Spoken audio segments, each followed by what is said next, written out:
Hey, what is up guys, I'm KBHD here, and these are my quick first impressions of the newly announced LG G4. So I got to go to the announcement in New York today, and at that event we got all the details and everything we need to know, and this is the phone. It looks a lot like the G Flex 2, and it's moved on from the thinner bezels and the design of last year's G3. But so first of all, the design has a slight curve to it. Yes, it doesn't flex, but yes, the display glass is actually slightly curved in a way that you'll notice. And the build materials are actually kind of interesting here as well. So holding it up, it's a pretty lightweight phone, not too big, fits in the hand well with the curve, and it has metal sides, which are glossy, but do give you something to grip on. And then it has this plastic back with a diamond pattern.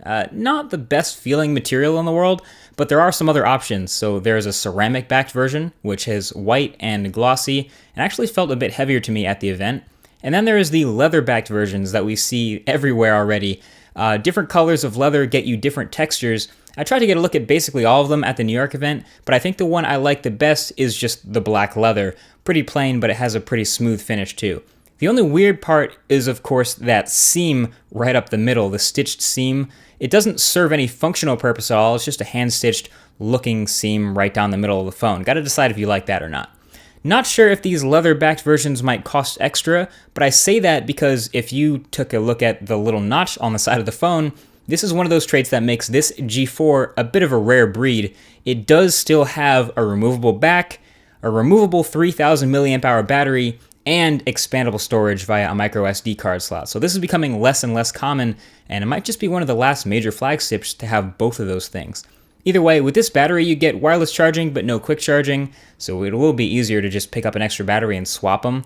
But during my testing, I'll have to figure out if this is exactly what you want to do. In the full review, we'll know exactly how good the battery life is. So anyway, the main new focus points of this phone are the display and the camera. The display is awesome. It's a 5.5-inch IPS quantum display, and without getting too technical here before the full review, basically it looks amazing. It's Quad HD again, it's super bright, visible outdoors, very colorful, very contrasty, and very, very sharp. In real world use, this is going to blow plenty of people's minds. Just from my first impressions, I'll go ahead and put this right up there in the top 5 displays on any smartphone right now. It was that good looking to me. And then the other focus is, like I said, is the new camera. LG spent a lot of time talking about all the features of this camera and how it can literally be a DSLR replacement. So they can talk the talk, but can this camera walk the walk? Well, a lot of the sample photos I looked at looked really good, but I mean, they always do. So I tried to take a few myself, and I gotta say, from the limited testing I've done, the photos did look really good. Very sharp and pretty good colors and dynamic range and everything. So I'm impressed so far with the G4's camera. The specs suggest it should be amazing, right? So wide open f1.8 maximum aperture, 16 megapixel, 1/2.6-inch sensor, 3-axis optical image stabilization, laser autofocus, and even a new sensor on the back called a color spectrum sensor, which, to put it simply, will help to better calculate white balance. So the laser autofocus was extremely fast for me, and it should be. So you got lasers determining how far the focus is, you got a new sensor to measure the white balance. This camera was really quick, and they've actually added a double tap to the volume down button on the back while your screen is off, which opens the camera app in under a second and snaps a picture.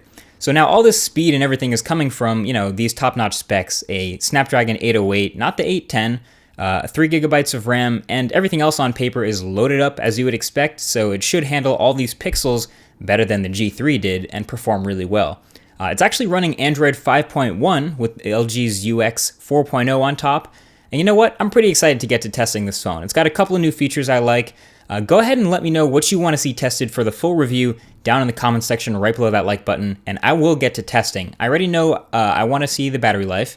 We want to see if the camera is as impressive as it claims to be. But then there's a bunch more questions that people have that I'll try to answer. So this is your chance to get that in, and we'll see how good this looks. Thanks for watching these first impressions, and I'll talk to you guys in the next one. Peace.